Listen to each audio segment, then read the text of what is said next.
Sid, I'm so glad to have you back in the hot seat. Yeah, thank you. I really enjoyed our last conversation, which was also after a Blue Note run, Right? and this is also after one. So I feel like it's like, yeah, I'm always in a good headspace after those kinds of shows. So. Well, for you sure. know what's crazy is that I feel that I guess we have to make it a tradition now. We have to For get sure. you back each time. Just There's a gotta Blue keep Note. doing the Blue Note and keep doing these. Hell yeah, for sure. What I'm so excited to chat about is you're out with a new single called Sivanar. Yeah. So tell us a little bit about it for folks who have hopefully heard it already, but for those who haven't. Sure. What's it about? So, Sivanar is part of this anthology of poetry from the 14th century, I believe. The poet saint's name is Arunagirinathar, and these are compositions. There's like thousands of them from the anthology, and they're compositions that my mom started learning when she was like maybe like 14, 15, back in Chennai where she grew up, and they're in Tamil and they're on the Hindu god Murugan. Yeah, so this was one of the first pieces that, it's not even one of the first ones that she taught me, like when I was a kid, but it's one of the first like Carnatic pieces that I was just drawn to from listening to it. There's just something that had a magnetism about it that just kept drawing me in. So I don't recall very vividly, but I do know that I'd heard it many times, and it's one of the pieces that I approached her. I was like, yo, I want to learn this.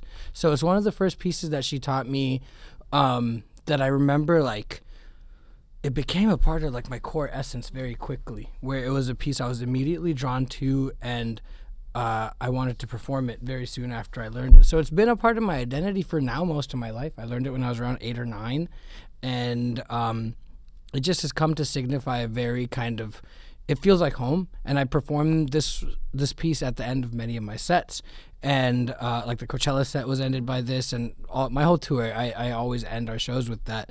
And yeah, it just feels like a return to self, and to make this version that we released felt very special. I felt like I've come to a point in my career where it's like a point of inflection, and I'm like, I've entered this new phase, and it felt auspicious and just felt right to start it off with this piece. So yeah, that's Sivanar, and we shot the video for it in Malaysia, which was also a really magical experience. Yeah, not only did you shoot it in Malaysia, you shot it during a very specific festival with like at least 1 million devotees. Yeah.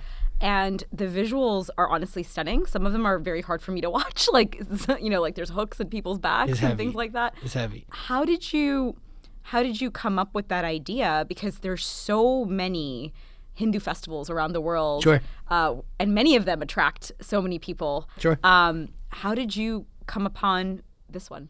Yeah, so the festival is called Thaipusam, again, specifically in devotion to the god Murugan.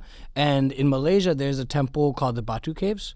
And, well, taking a little bit of a step back, Malaysia and Kuala Lumpur have been, the fans over there, for me, have been super, not just intense, but they've given me a lot of love from kind of like the beginning of my professional career. I remember the first show that I did outside of India was in Malaysia, and it was the first time where I did a show. I was like, oh damn, I really have people who hold on to every last word that I sing, and you could feel that sense of just like intense like connection. And then my kind of connection to Murugan and these pieces is also very deep within me. So it just felt right to do it there. Thaipusam over there, in that temple specifically, like you said, there's like 1.1 million devotees who come through on a single day. And I've been to that temple once before, and you have to walk up like 300 something steps to get to the actual temple, and I've sung there, and I felt very connected to the temple. So when we had made this piece, and me and my dad were talking about what the video should be, he had the idea of like, why don't we explore doing it there? And I think one of the kind of core anchor points for the visual when we were thinking about it was, I wanted to make sure that it wasn't something that was super like aesthetically curated, and wasn't something that we had to really like direct people. Rather, like, go somewhere where there's already something really profound and beautiful occurring, exist within it, and capture that. And I mean, like you said, it's like really intense. There's like, one of the things is called kabadis, and they're the people that like they wear basically like the superstructure around them with the god on top of their head, and they're like dancing and going up the steps with that. Most people have it's called palkodam, but it's like a a pot with milk in it that they put on their heads and they walk up, and there's like small kids ranging up to older folks, and then there's obviously like the hooks and stuff, which is like super intense. Sorry. I know, no, that's fine. It was just so hard for me. It's crazy to see too, because you see that level, and they have that, and they're walking up the steps like that, and it was just to witness it first and foremost, to go there and to witness this happening and to witness that intense sense of surrender. It's one of the most beautiful, most humbling moments of my life. And I've also kind of come to this point in my career where everything I create, I want the process of creating it to be the gift. Yeah. You know what I mean? And it's just to take the ego and the narcissism out of the artistry and being an artist, and forget about the process of releasing it or the outcome or the byproduct, but really make the creation of, whether it be the music or the visuals, make that something that feels like it's going to exist within my spirit for eternity. And this really, truly felt that way. I went there with my parents. My mother and father both climbed up the steps with me, so as like a family, it was really special. And yeah, I think what we captured was, it's my favorite piece of art visually that I've ever made, because it felt like the most honest, direct, and potent kind of piece that really matched what the music was intended to be. And yeah, I'm gonna live with that experience for the rest of my life. It was something else. Was that really hard to shoot? It was a taxing shoot for sure. We had to wake up at like 3 a.m. because this festival is like, so basically how it happens is like Ratiyatra. So they like start in the night at a temple that's like a little bit further away from this one. It's called the Mariamman Temple, also in Kuala Lumpur. And basically the deity is carried from that temple through the night to the Batu Caves temple. So we were up at 3 for 3 mornings in a row, got to the temple really early, and I'm pretty famous there, so I had to like throw a mask on and put a hat on, and people still like ended up kind of recognizing me, but we had to be super slick about it. But I guess like pulling up to the first night, I was a little tired. We had just come off of a show like 2-3 nights prior, and I had another show the next weekend, so it was like sandwiched between 2 really big shows that I had in India, and I was a little fatigued. But then you get there, and then like just referring to the devotion, you see these people there who are there with no other goal than to just like, again, surrender, you know, and you witness that en masse. And any sense or feeling of tiredness or whatnot just flew away. And so it did not become, after we got there and I was just present in the energy, it wasn't difficult at all. It was really, I won't even say it was enjoyable or if it was a gift. It was actually just a practice in being hyper present. And it wasn't even something I had to think about. Being in that environment like snapped me right into place in a way. And I was just more than anything grateful to witness it. And it is really something to witness when you're standing up. And we shot it like on this balcony. It's part of the temple space, but you can overlook just like throngs of people walking in, and just to see that, it's the first time I've seen that kind of thing. So it wasn't difficult. It was actually very energizing, and I left there like just fully energized. Any sense of tiredness or being drained or whatever like flew away from my body. So leading up to it was a little difficult, and I almost backed out a couple of times because I was like, I don't know if I want to do this between 2 shows. We got to travel and do all this stuff. But we had a great team. The director, his name is Parashar Barua, killed it. His whole team killed it. And it was just like a whole family of people kind of like pulling up to this and taking it in and being very grateful just to be present there. And then to get to capture it, and me and Parashar were talking, and this was our form of devotion, was creating this piece. So it didn't feel difficult. It actually just felt pretty magical, for sure. I want to bring us back to, you talked about you had sung this at Coachella, and yeah. You became, I believe, you were the first artist to sing in Tamil. I think so. I believe so, at Coachella. Yeah. And I asked you about it last year, and this is what you said about singing that song. You said, when we got on stage for that second weekend, it felt like we were all levitating. Everything just feels transcendent. You can feel a certain special energy. You're also a very technical person. Yeah. You know, you've actually studied music at Sure. Berkeley. what about this song? Because I was reading the YouTube comments on this. Everyone was like, I'm crying. Like, there's this haunting melody. Like, it's eerie. Like, it's touched me in a way that I never expected. What technically about this song has this effect on people? I'm not sure. You know, like, I'm kind of getting teary-eyed like talking about it. I'm not all the way sure what it is. It's just like, so another thing to mention, these Tirpugar, these poems are written by Saint Arunagirinathar, but he just wrote the poetry, and they were tuned later by this gentleman. His name is Sri Delhi A.S. Raghavan, and this man dedicated his life to taking these poems and setting melody to them. And I personally believe what makes this piece so special, it's in a specific raga called Jaunpuri. Yeah, you know, some pieces just have those intangibles in them where you can't quite put your finger on what it is, but there's like an alchemical thing that happens when lyric and melody and like spirituality for sure all kind of come together and interconnect. Sometimes when it hits that point, it's like a life source exists within the piece sonically, you know, and it's something that exists far beyond any technicality, any analysis.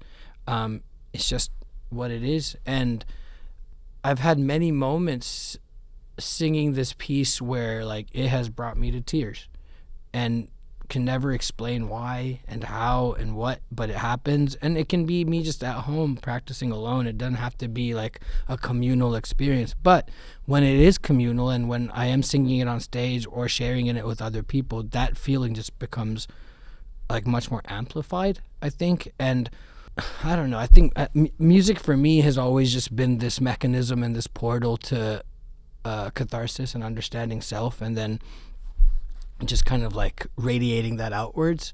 And I think that's what it is with this one. I think a lot of people, specifically Tamil folks who are devotees of Muruga, wherever they are in the world, it's been a life source, you know, for a lot of us. And everyone goes through hardship in different ways, and it's like you can't really compare pain and hardship, but you know, everyone has a very specific story to their life. And I think a composition like this one, for people who truly believe, yes, magic. It does something to the spirit that, again, I can't quite put my finger on it, but it's something I'm very grateful. It's the great mystery of life, I think. You know what I mean? Like with music, I always say this, that it's one of the most mysteriously beautiful forms of energy that exists in the world, because it's just sound coming together in this beautifully complex way that you can't quite explain why it does what it does, but it does the thing. And yeah, this is a piece that does that for me, and it obviously does it for millions of people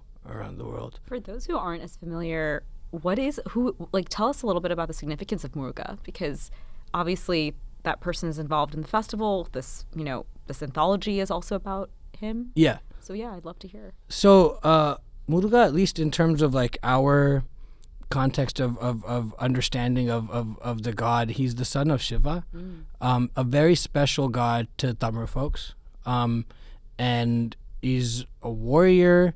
But my biggest understanding, well, let me explain the context of this song. The first line of this song is Sivanar manam kulira, it speaks on Shiva needed to know the meaning of Om, and Muruga whispered, who's his son, he whispered the meaning of Om, which is like the first sound in Hinduism, right? So in his ear, and it was like in that moment that he realized his son was, godly or whatnot. Wow. Beyond that, my knowledge specifically of like the mythology and the significance is actually somewhat limited. I have maintained my understanding at just like a certain level because, one, it speaks to two things. I think being someone who grew up in the States, growing up, I didn't really take the time to like find deeper understandings in certain aspects of my upbringing, specifically with regards to my relationship to my spirituality. It just existed, there. And I haven't necessarily like turned the page and looked back and kind of like tried to dig deeper. I think for one reason, it's been somewhat intentional, is I feel like there's some sort of faith that exists within me, specifically tied to this God, that feels like it's just very deep within myself. And I think it's something that was handed to me. There's a specific, another verse called Kandasashti Kavacham, again on Murugan. That's something that I read every day. Another one that my mom kind of handed down to me. And again, I don't understand every line because it's in like very technical Tamil.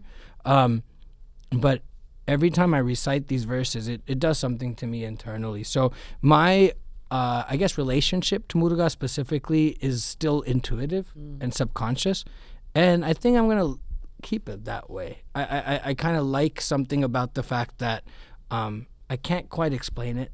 There's not all it's still like the way a little child would like feel about a flower. You know what I mean? Like they don't know, but they're gonna look at it and probably smile. Yeah. You know, like I'm pretty hell bent on maintaining or keeping some aspects of my life at that very kind of like primal level, because I'm afraid that if I try to explain these things to myself, it might just take away some of the magic potentially. Yeah And this single is also released in part of a very specific partnership, you know, with Warner Music, and I believe specifically focused on also music from southern India.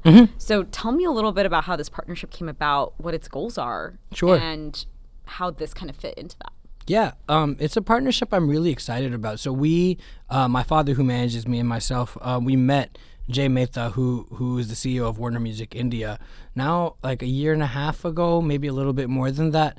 And immediately there was just a synergy and vision in terms of wanting to take what makes Indian music, one, super rooted and really special, and take that and just really beam it out into the world. And they're already doing really great work. For me, I feel like I exist in a very unique position in that whole ethos that I just kind of spoke on of taking music from the roots and like amplifying it outward. My whole career has really been built on that spirit. And, you know, I come from this background in Carnatic music, and it's the thing that really keeps me grounded and solid. And my career has been about taking those roots and experimenting with different ways I could throw it into the future. And so when this relationship just really kind of started to come together, we immediately knew that there was just a ton of scope. I think where the globe is at, and we spoke about this a little bit last time, but where the world is at now, it feels like this perspective and the multitude of perspectives that comes from South Asia it's just like such a beautiful time to be able to take that and share it with the world, and a great opportunity to also I think set a new standard, or at least provide a new avenue of a sound for global music. And that was really kind of like the anchor point for this partnership. So it's between my company, The Hybridist, and Warner Music India, and really the goal of it is to take music that I believe exists within the roots of southern India, whether it comes from the classical idioms or folk music or whatever, and find artists who really embody what makes them them, but who are also trying to take that and make music for the future, make music that's really going to set a tone for the next 10, 20, 30 years and so on. So it's a really exciting partnership for me. I haven't really been on the business side up until now, but I feel like, you know, I've built a career for over a decade at this point, and I've worn different hats, and this felt like the right hat to wear right now. And how do you go about even, I guess, scouting this talent and finding this? Like, even your story is almost like magical, right? Sure. Like, it's just like an email to A.R. Rahman, sir, and then, you know, it goes from there. Sure. How does someone stand out to you? I think what's been really cool is, like, since I've been in the industry and just been like moving about in India now for about a decade, it's been beautiful in so many ways, but one of the most satisfying things has been coming across other artists and other musicians who I just think are special, you know. And I won't really speak on any specific artist right now because we're still in the process of putting some things together, but there's just such a wide spectrum and range of perspective, whether you're looking at some of like the rap music that's coming out of Kerala and Tamil Nadu, or again some of these more folk forms that I can envision them existing. Like just imagine like Southern Indian folk music, but against like deep synthesizers, and it's like gritty production, like almost like Trent Reznor kind of synths with, you know what I mean? Like it's, and I know I'm in a position to be able to experiment because I've done the work now for a while of really kind of integrating different sounds and throwing the paint on the wall. So the scouting, I think, first and foremost comes from just going back through my brain and thinking about the artists I've come across over the years, and not only artists who are supremely talented, but artists who are also open and just like good human beings, you know. And I've been blessed to meet some great individuals over these years, and not only vocal music but also instrumental music. You know, I think another beautiful, very powerful aspect of Southern Indian music is these different traditional instruments or instruments that exist at the very core of these cultures, and you know, really like looking at those and seeing how we can take some of those musicians and really amplify their sound and again, like I said, just beam them across through the world. I think in my travels across the world, especially these last couple of years touring and such, obviously there are the audiences from India and the diaspora who are gonna really embrace some of these sounds, but I've also seen folks from outside of the culture completely viscerally react to this music. I saw it this last weekend when I was at the Blue Note, and I would sing a couple like riffs or whatever that are very clearly Carnatic riffs, and you'd hear vocal kind of like appreciation for it from non-Indian folks or non-South Asian folks. And I think that's also a big goal. I consider myself an ambassador for where I come from and the music that's made me who I am, and I take a just like deep pride in bringing that to people who have never heard of this music or might not have any context, and who are only going to be able to react from a visceral place. So I think, long-winded answer, I think the scouting is started, and I have some people in mind, and the most important thing is we have a pretty solid vision. And I think because that vision has matured over the years, and this is something that's kind of like been in the back of my head for a while now, but this was just the right time. So I'm excited to create the ecosystem. I really truly believe that it's just has so much potential to set a sound for the world that no one's ever experienced. No, I think people are so excited, and we talked about this before, but we're at, you know, you said, oh, I'm so excited to do it now. And we're at this moment where we've kind of seen a little bit of the collapse of the Indian film soundtrack. Yes. You know, we've seen even like hit Bollywood movies with Shah Rukh Khan have like 2 songs, like right. Batan. Yes. Or, you know, you see Javan, which is, you know, a Southern Indian director yes. with it, and still it's like remixes, sure. you know? And at the same time, exactly what you alluded to, you're seeing the rise of individual artists like yourself, like Hanuman Kind, or like Tyla, who's mixing like South African, like she's mixing a lot of her heritage. Sure. Why do you think the time is now? Like, why is this happening? I think everything has a life cycle, you know what I mean? And I think music in the context of movies has been at the very core of Indian culture forever, you know? And I think it's still very beautiful. But, you know, everything goes through its process of maturation and moving and you know, I think now I don't know exactly why.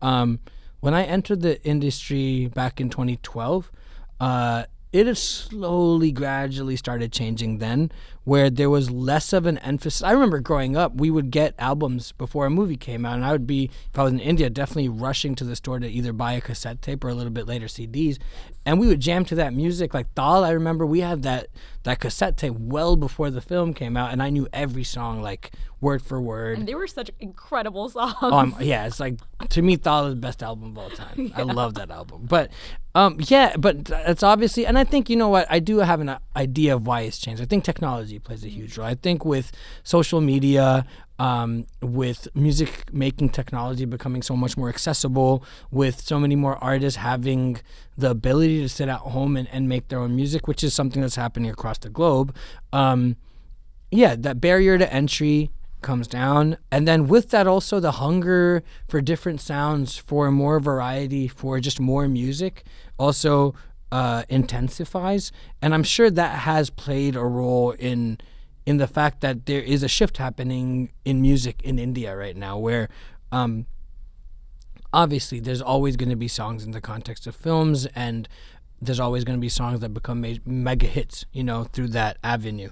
But I think it's just a matter of time to hit that, like, that critical point where it's like, no, we want music outside of movies. Because I'm like a part of that industry. I was born from that industry, and I owe like most of my career to that industry. But I also think that there comes a time where listeners are going to want something different, and in films there is a certain set of parameters that you have to exist within that's going to serve the movie ultimately. But there's so many more perspectives and voices that need to be shared. And I would always wonder growing up, like, I wonder why we don't have more like artists from India, right? We have like playback singers, and we have actors, and you had your occasional like rock band or something, but you didn't really have a scene or an industry of artists who were commercially viable and able to make a true career.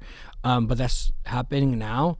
And yeah, I think with any shift and any transformation, I don't really look at it at whether it's like positive or negative. It's just, you can't control these things. It's not like the way music and entertainment and art and all that works. It takes on a life of its own, and it's where we're at.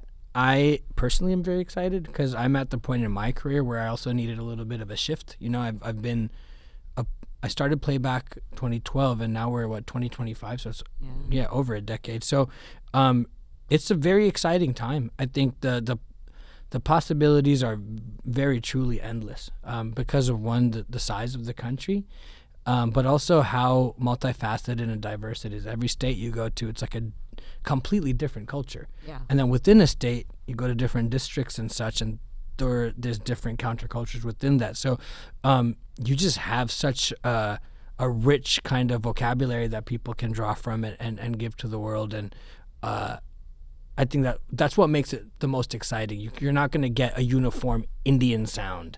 It's not going to be one thing. But yeah, that allows for just a lot of brilliance, And let's talk a little bit about, like you said, it's your first time kind of going into the business side. It's your first time thinking about it as a label and like as a business. Yeah. What does success look like for you? Is it like, hey, I want to be like Coke Studio Pakistan, and I'm doing like a completely new sound, a completely new artist, a completely new music video every 6 months? Is there an output goal? Is there a breadth goal? Like, how are you thinking about it?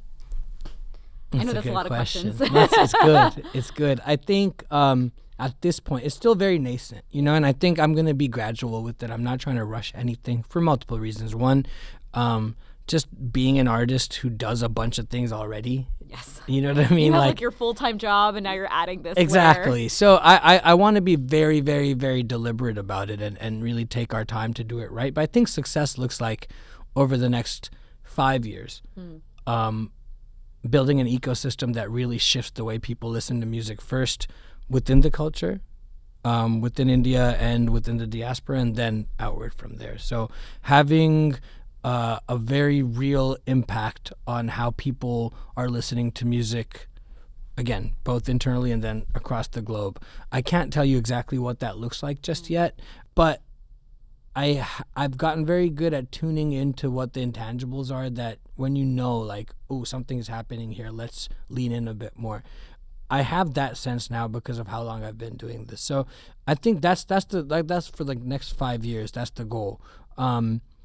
Specific steps, the next time I do a Blue Note set and we do one of these, I'll come prepared for sure. I love it. And I also want to talk about, I know this is also a weird business question, the meta of music labels. Yeah. So during the Grammys, I believe Chappell Rowan kind of gave a speech about, hey, like, this industry isn't perfect. Like, sure. I was struggling for years and I still didn't get health insurance. Yep. And, we need to fix that. And we've also seen lots of controversies, which we don't have to go into, like with, Taylor Swift and her music label, sure. and buying rights. So where do you think music labels fit in this era of democratization and people kind of distributing by themselves or getting famous by themselves? Sure. How does it all fit in? How do you create, like, I guess, a great music label for today?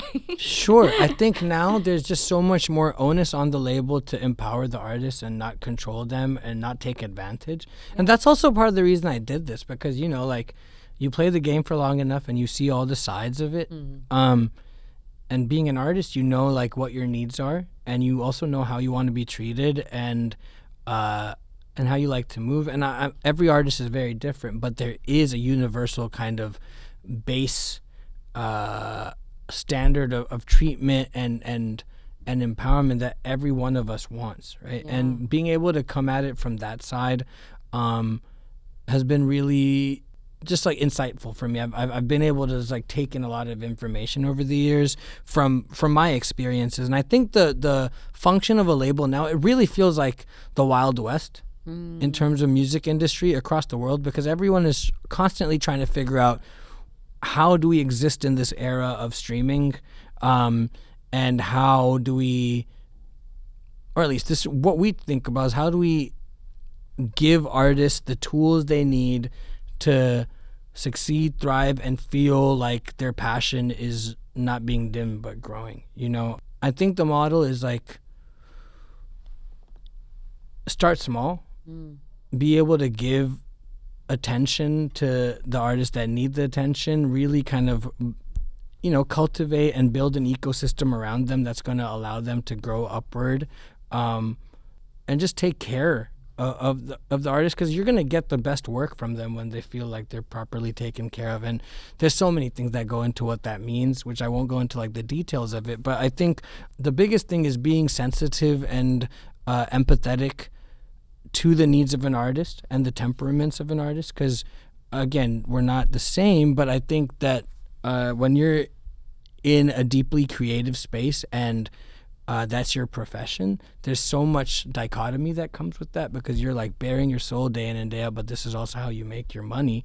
You know what I mean? So it's like a very interesting thought process. So being able to be cognizant of that, and it's going to change from artist to artist, it's going to change from context to context, but being able to really, and I think for me in this venture specifically, first making sure I'm keeping in mind, what do I need? So looking at myself from the outside in, and serving myself in a way that I haven't gotten to experience before in my label relationships, really kind of using that to set the kind of, I guess, framework for how we'll approach the whole ecosystem that we build. Yeah, no, I think that makes sense. I'm so excited to hear what you all figure out, because Yeah.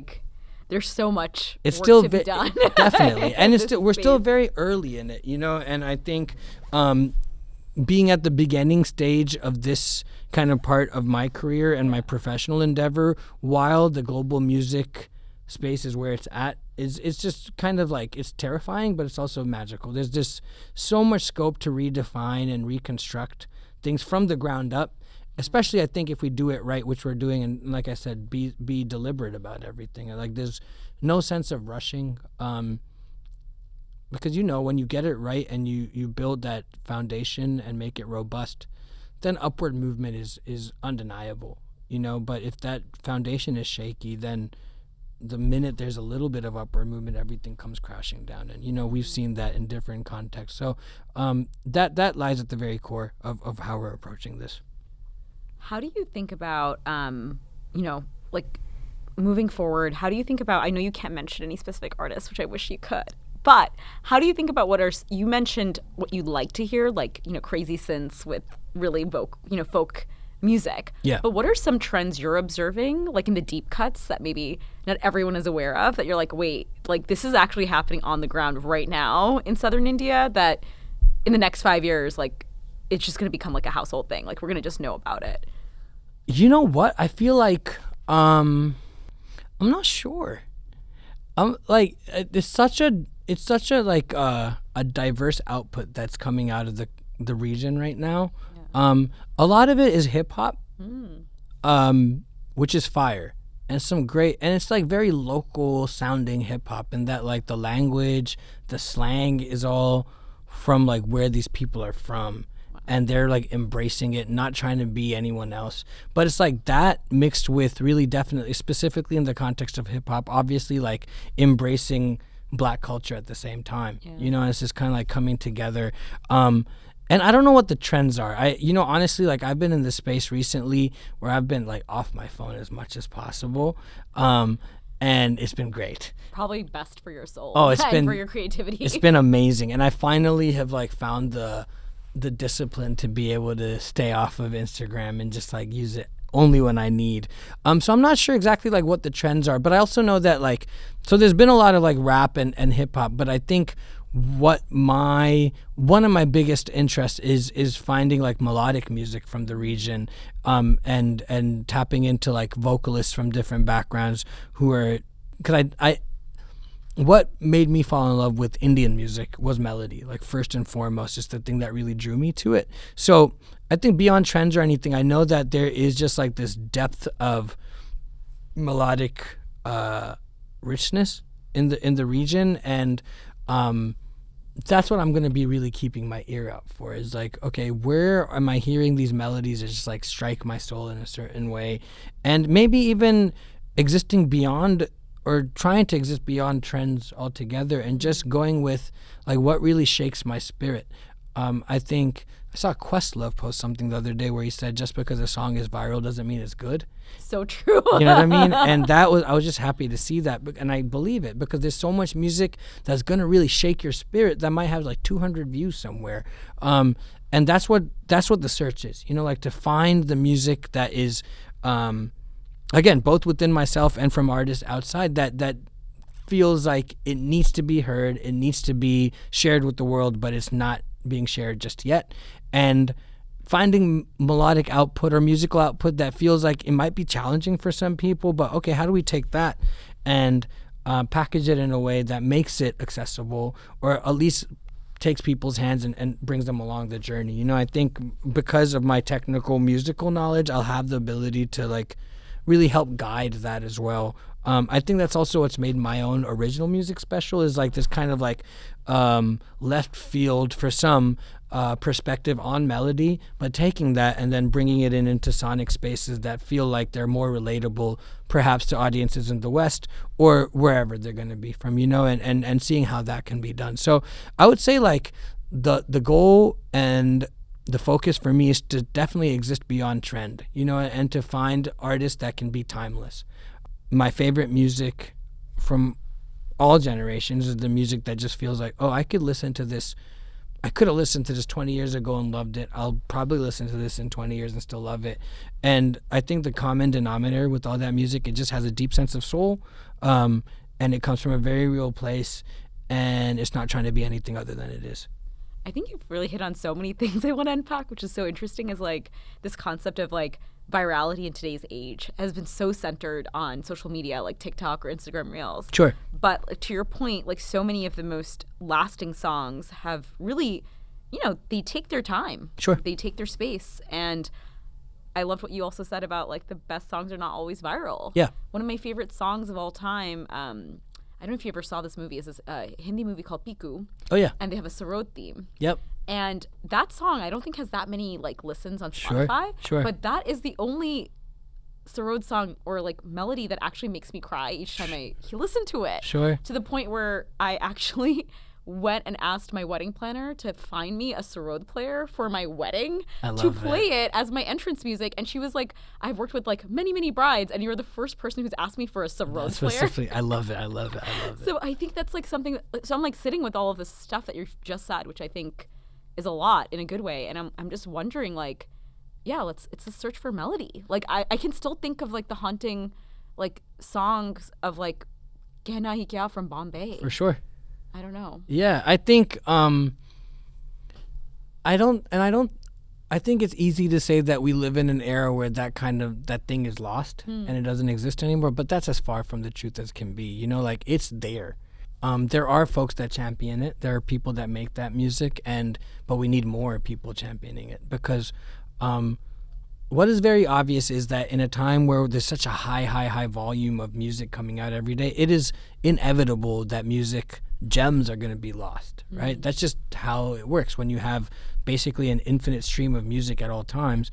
And then added to that, you have these social media platforms that I can't place the blame on anyone, but the way that it's set up is to like take a 30-second clip and put it in front of you millions and millions of times, because that's the way the algorithm works, you know? And I'm not even mad at it. Like that Rema song, that Calm Down, was that? Yeah, I love that joint. You know what I mean? Like, and there's countless others that I love. And those are also probably, the reason I love them is probably because the melody did something to me. You know what I mean? But I think it's very important for those who can, to play a part in really digging and searching for those pieces of music that feel timeless and sharing them with the world, and encouraging artists to not think about just like, the virality of something, because there's nothing that kills the creative spirit more than having to think about how something is going to be accepted. Is it going to be successful? Pegging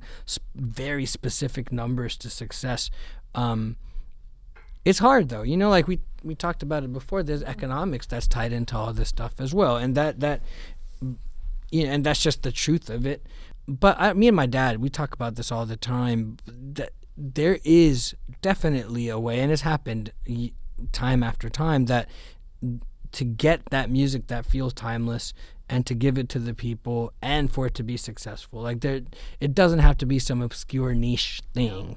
You said Carnatic, for example. Like that's like a pop song through and through with some of the greatest melodies ever. Yes. I mean, that's also what makes A.R. Sir like the GOAT. Yeah. Like that man has done it for now 35 something years. You know what I mean? But there are young kids who have that ability, that innate kind of God-given gift now. And I think it's the responsibility of the ecosystem to make sure that we let them know that there's a space for you. And this is a reminder to myself too, daily. It's easy, even after having done this for a while, to get swept up into the rat race of it all. But one, I think, as an artist, like you understand that feeling, even when something goes crazy viral, it feels good for like a day or two, maybe like a couple weeks. And then, a day, maybe like a little bit longer than a day for sure. But then after that time is up, like what really brings me joy is making the music and being in the studio. Like when we did Dear Sahana in Minneapolis, and it was with Ryan Olsen and Justin Vernon and all of them, like we were just in the studio with no goals in mind. We were just trying to write songs, and that song came out of nowhere. It was a gift from God, you know what I mean? And that is the joy. And if people love it, then amazing, because then you created like a certain alchemy with your audience where they're deeply connected to you. But the source point is the creation, you know what I mean? And I think that's another important thing to me, being on the business side now, is just the fact that I have the perspective with myself and what my experience has been and what one's insecurities are, and I think I can definitely use that to just maybe not impart knowledge, but foster and help shepherd people along the way who probably need it a little bit. You also talked about that there are upcoming single releases under this label. Can you share any information about any of these upcoming releases? There's one song specifically, and it's in Tamil. And so Sivanar obviously is not like my own composition. It was a reinterpretation of a classic piece. And it felt like an auspicious way to kind of set this journey off, right? But the first, like, for the lack of a better term, like kind of experimental pop song that's going to be released through the label is going to be coming out later this summer. And it really, this one song, and I'm not going to say the title or anything because I just want to wait, but the song's coming out. Like a small sample. I'll sing a little bit of the beginning. Great. Because the beginning is just like swaram and there's no lyrics. So it starts ga ma pa pa ma ga ga ri sa ma ga ga ga ri sa sa ri ri ga ri sa ni ni sa ga ma pa pa ma ga ga ri sa sa ri ga pa pa ma ga ni. And that's like the intro of it. Oh my goodness. Yeah, I'm excited. It's gonna be the song of the summer. It's so good. Thank you. Yeah, I made that one when like well before we started this label and everything. I just made it in my bedroom, actually. I was back in Fremont where I grew up. And your childhood bedroom? Yeah, that's right. Love it. That's where all great things happen. It was so, and I was back home, I think like for maybe a week or something, and it was just a weekend where my parents were out. And it was like a Saturday evening or whatever, and I had nothing to do at home. I was just chilling, and it gets very boring in the suburbs. But let me actually speak on that. I think boredom is one of the most important aspects of creativity. I think like another thing that is definitely a byproduct of being constantly stimulated is that we're rarely bored anymore. And when I was a child, some of my most like brilliantly creative ideas, at least for like a 5-6-year-old, came when I was just sitting around with absolutely nothing to do, just like whiling away my time, getting super bored, and then randomly some like random idea would strike, and I'd go like try to make a potion in the bathroom because I thought I should mix this soap with that one. You know what I mean? Like stupid shit. But like now, it's so hard to get bored. And I think because of that, a lot of our ideas are like diluted even before they leave our mind. So this was a time when I was super bored at home and had nothing to do. And I have my favorite synthesizer. It's a Prophet 8 that I bought like 5-6 years ago. And I haven't traveled around with it. It just stays in that house in my childhood home. So I just started noodling a little bit. And just a song that feels like pure joy was born out of it. And a lot of my music feels a little heavy. And it felt really good to make something that felt a little bit more whimsical and just joyful. So that's how that song was born. And as it's progressed, it's really come to, I think, encapsulate and represent all the different aspects of who I am. It's a coming together of soul music, Carnatic music, some more kind of like hip hop / like pop rock influences, all kind of in one space, but really making sense with each other. So the reason for that being our first like release, I think, is that it will really represent the ethos of the partnership of the label. In that, again, what I said, taking from my roots of who makes me who I am, and just like throwing it into the future in a way and see what happens. So that's going to come out later this summer. That little bit I sang is the intro to the song. So I hope you guys like, recognize it when the song comes out. Oh my God, I can't wait. I feel like we're just, audiences to something. I know I've been special. like withholding lots of information, but I was glad I could give you guys a little bit. This you could give me. Yeah. I was going to ask you your Mount Rushmore. I don't know if you've played this before, like your 4 favorite like Indian albums of all time. Like what would be on it? Number 1 is Tal, for sure. Number 2 is there's a Tamil movie called Nayagan, which is a Maniratnam movie starring Kamal Hassan, and the music is by Ilaiyaraaja sir. So that's not, I think it came out in like 87 perhaps. Number 3 is, there's an album that I sang on, which is from the film Vada Chennai. It's a Tamil movie again. I sang a song called Yanadi Mayavini. It's by the composer Santosh Narayanan. That's again from it's like 2017 perhaps. Then number 4, Colonial Cousins. That album was actually like very, very important for my like young mind to take in, because it was the first time I heard like Indian music with English stuff. And have you heard that album? Yes. Oh my God. Is that with Shankar Mahadevan? No, that's Hariharan. That's Hariharan, sorry. Yeah, Hariharan and Leslie Lewis, I believe, is the other gentleman's name. And it was one that we would rinse in the car growing up. There's like Sunny the Pamaga Maga Risa. It's like one like, even like actually my song that we're putting out later this year was kind of inspired by that same kind of energy. So that's number 4, and number 5 is Devdas. Oh wow. Yeah, that has, I think Devdas might have Silsila la la la la, which was Shreya Ghoshal's first song, I believe, which is like a gift to humanity.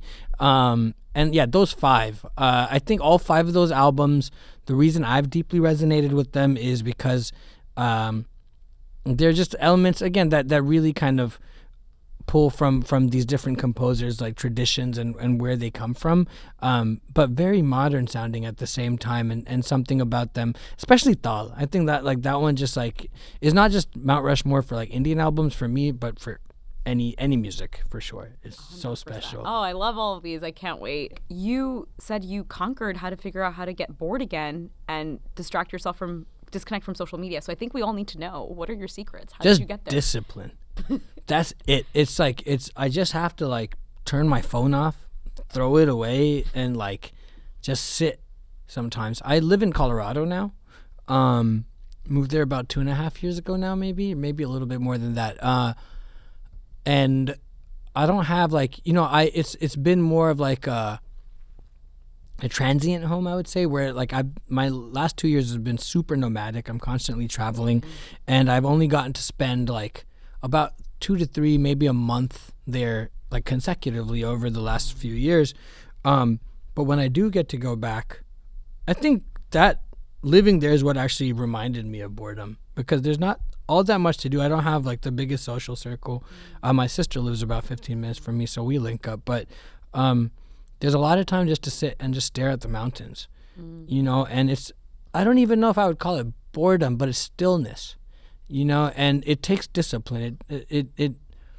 I used to read a lot, maybe about 10 years ago, and slowly over the years, my attention span has just completely gone away, and it started getting hard for me to read like 5 pages at a time, and that felt horrible, because I used to love the moment when I start a book, and about 20 pages in is when you really get invested, and we're like, oh, I got my rhythm with this thing now, and it's the best feeling ever. And I hadn't felt that in a long time, and that's when I was like, I gotta switch something up, because I'm robbing myself of so much experience and joy and satisfaction that is like deep level satisfaction, not like the serotonin boost, you know what I mean? So when that really dawned, and let me also say, it's a daily thing. There's some days where I'm on this thing and just like an hour goes by and I just done nothing, just scrolling, you know what I mean? That just happens to this day.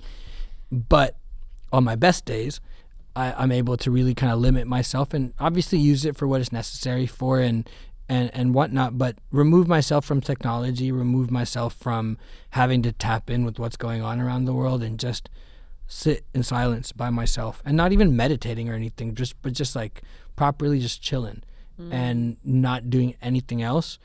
And I can definitely say, like, when I'm in rhythm of doing that for more than, let's say, like 4 or 5 days at a time, like if I can be a week and in practice of that, life is just a lot more colorful. Yeah. It's a lot more.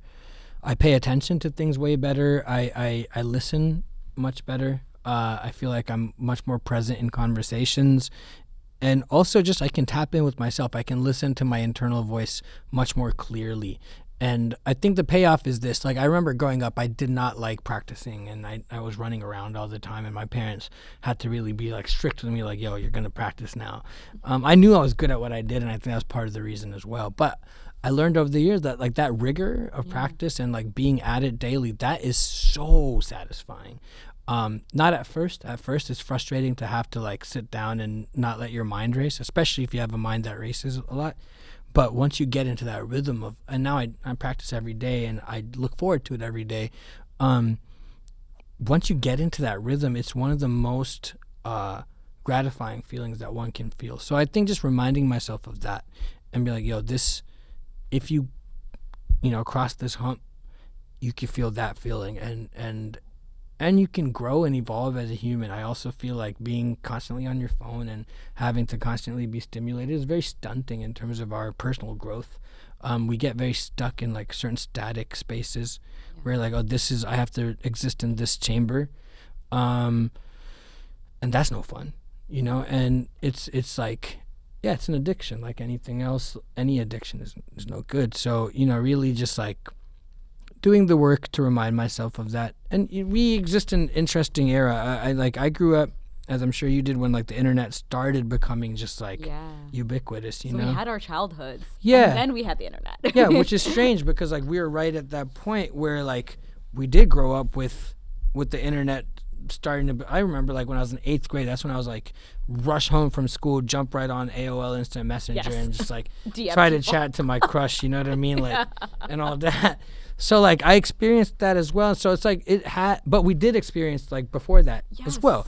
And so we know what that feels like. And I think it's important for our generation to uphold that. And because I'm sure these kids, like I don't know how their brain processes things, but I do know that you can't be on technology constantly, and that can't be your reality and live a completely healthy lifestyle. It's impossible. I think my era, like we were binge reading like Harry Potter books when they were coming out. Like, you know what I mean? Like, hell yeah. I mean, like, when I was talking about finding that rhythm with the book? Yeah. Harry Potter was the first time I found that, because those are big books. And I think it's the one, whichever one, I think the Goblet of Fire, where it was like 10 pages and I was like, ooh, I feel like I'm transported into this world right now. And that feeling is so damn important. because like that is what sparks the imagination. That's what sets your soul on fire and tells you, yo, I can dream about this, this, and this, and dream up these things. You know what I mean? And though like I'm sure like having access to all this information helps makes people really like smart or intelligent and gives them a lot of information and perspective, you got to give your mind some space to breathe and process and dream, you know. I think it's so important. So yeah, I'm wrapping up soon, so speaking of dreams, because you know we get to talk more often than I'm privileged to get to talk to you a little bit more than most people. Last time we talked about some of your dream collaborators. Oh yeah. And one of them was Diljit Dosanjh. And you're like, hey, I want to do some Punjabi Carnatic collaboration. Sure. Yeah. Is that coming up anytime soon? I can't speak on anything yet. I still got to withhold. But I'll say this: we don't have anything in the works just yet. Yeah. But we've been distant admirers of each other, and we every so often will just exchange messages. And I was on his live one time just like saying what's up, and he's like, you know, he shows love for sure, and I love what he does, what he represents, and so when it happens, everyone will know. Okay. For sure. Are there any other dream collaborators that have kind of emerged since then?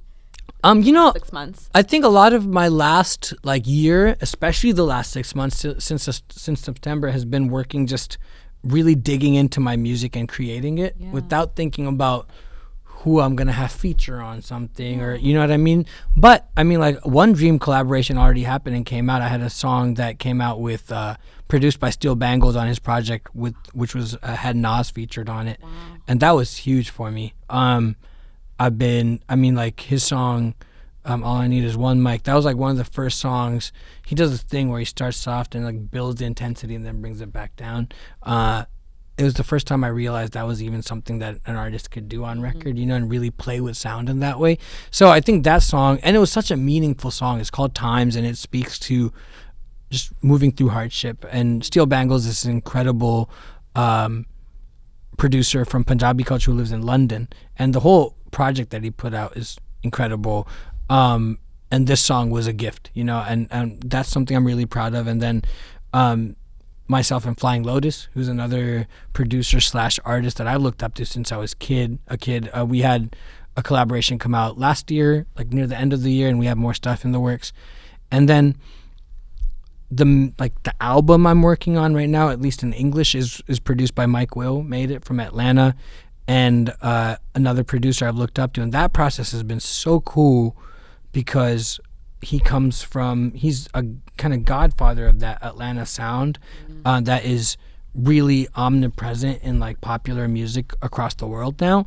And the process of making that music has just really been a coming together of two very, very different cultures, but two human beings, and him and myself, who are just hungry to learn more about what's going on in different parts of the world. So I think more than exciting collaborations with other artists is I'm in the process right now, and not quite in the weeds anymore. We're kind of like elevated from the weeds part of it, but like of universe building, you know, and really kind of like building this next wave of what I believe my sound is going to be, and then thereby, you know, influencing what the sound of other artists is going to be. I know that like I've been doing this for a minute, and I've had the like immense honor of trailblazing in certain ways, you know, so just continuing on that path, and then really seeing what organically comes about. I obviously have the artists that I love. I think Diljit is someone who's amazing.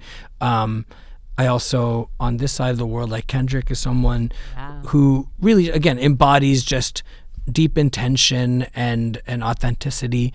One of my biggest kind of like dreams of a collaboration is Andre 3000, also Atlanta. You know what I mean? So there's a few of these artists who I've looked up to for a while, and when it happens, I know that it's just going to be something that makes sense. You know, I my least favorite thing is when you hear a collaboration, you could tell that there wasn't quite a synergy there as like labels through two artists together. But for me, it's always going to be, okay, I want to connect with people on a human level, form a real relationship and friendship with these people, and then let the music kind of like grow from there. Yeah. Yeah. Anything else I didn't ask you, Sid? No, I really enjoy these conversations because I feel like, you plant these seeds and we can kind of like explore from there. So no, this is great. I was 6 months ago is when we had our last conversation, and I feel like it was like a lifetime ago, honestly. Right? Because one, time moves really quick, but two, a lot has happened for me since then, and I'm still in this like very transformational space and kind of like phase of my life and my artistry, but I feel like I'm kind of coming out on the other side of it right now, and I'm excited. I'm excited for this next year and everything that's going to unfold. And yeah, I think I might have said this last time, but I believe I just have a responsibility, like with the position that I'm in and also the abilities that I have and the skill set that I've cultivated for a long time now. So this next 6 months to a year is just really going to be watching all those different forces come together to lay out, place the bricks for whatever's to come. Yeah, no, there's so much. Thank you so much for taking the time. I'm so excited for all of your tracks to come this year. Thank you. I really enjoyed this. Yeah.